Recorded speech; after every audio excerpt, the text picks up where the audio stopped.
Allez, salut à tous les amis. Donc aujourd'hui une petite vidéo un petit peu particulière. The Zorro, vous connaissez les amis, Zorro. Donc, regardez, pour l'asiatique, hein, dans toute sa splendeur, vous allez me dire, bon, pour l'asiatique, Aurel, on a l'habitude de ces vidéos, ceci, cela. Ouais, sauf que là on est sur un cas école. Toutes les personnes qui veulent mettre des coups de fusil dans les arbres pour défoncer les frelons asiatiques, nos beaux froliques, comment vous dire? Vous pouvez juste multiplier le problème. Alors je dis pas qu'il s'est passé ça ici, mais regardez, là on a vraiment un cas école.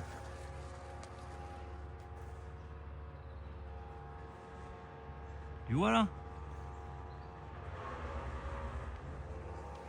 Tu vois là-haut? Bah là il y avait un nid de frelons.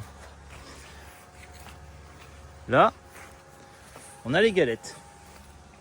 A priori, vous allez me dire, tout est mort.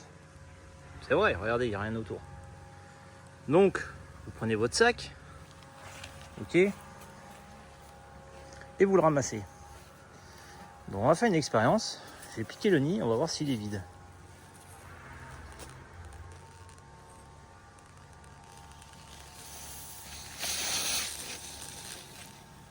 Regardez ça.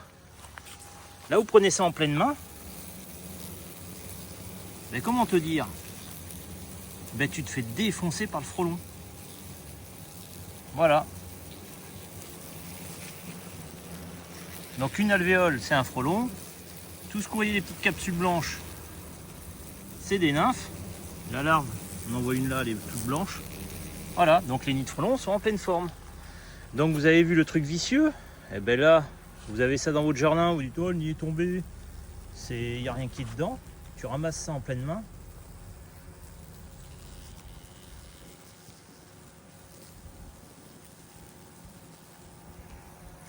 Ben, tu ramasses en pleine main, ben, dommage, hein, tu finis à l'hosto dans le meilleur des cas.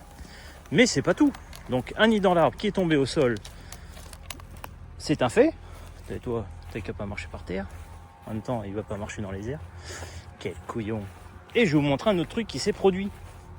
Sachant qu'il y a plein de fondatrices dans les nids à cette saison, donc traitez vos nids jusqu'au mois de décembre. Tant que le dessous est fermé, c'est que les nids de frelons sont entretenus. Regardez ce qu'il y a ici. Donc là, j'ai fait le traitement en priorité. Regardez ce qu'il y a là-haut. Vous voyez? Regardez, je vais zoomer.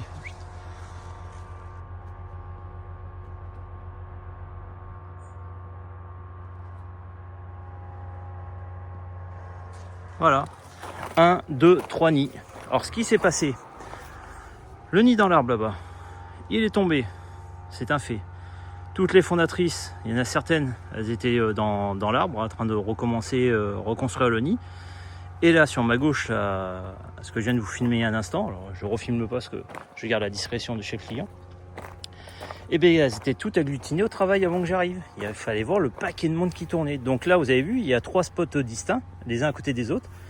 Et au final, le client, il avait un nid dans son arbre, le deuxième éclaté par terre, 3, 4, 5. Au final, il finissait avec 5 nids de frelons asiatiques à 20 mètres de distance l'un à l'autre. Ok? Donc vous faites la même chose en mettant un coup de flingue dans l'arbre, très intelligent, comme je dis à chaque fois. Sauf qu'au lieu de traiter un nid, ben vous allez en diffuser 4-5 dans les alentours. Et là, vous avez l'exemple, hein, c'est pas une fumisterie. Donc voilà les amis, c'était pour vous montrer que ben, voilà, les frelons sont en pleine forme. Hein. Regardez jusqu'où ça vient mourir. Jusqu'à là. Donc c'est pour ça, traitez vos nids jusqu'au mois de décembre, tant que celui-ci est fermé. Et là, ben là, pas de peau, hein. Pour un nid, ben, au final on vient en traiter 4,5 quoi. Donc voilà. Donc là ça s'est bien terminé, mais le truc vicieux que je voulais vous faire montrer aussi, c'est un nid par terre qui paraît mort. Vous le prenez en pleine main pour mettre ça dans un sac poubelle. Bah dommage quoi, il y a une centaine de frelons qui vous attendent. Donc voilà. Encore une fois, faites appel à des experts ou des professionnels comme vous le voulez, certifiés biocides. Et ne faites pas ça vous-même, ok? Donc là le client il a eu le bon réflexe d'appeler une entreprise de certifiés.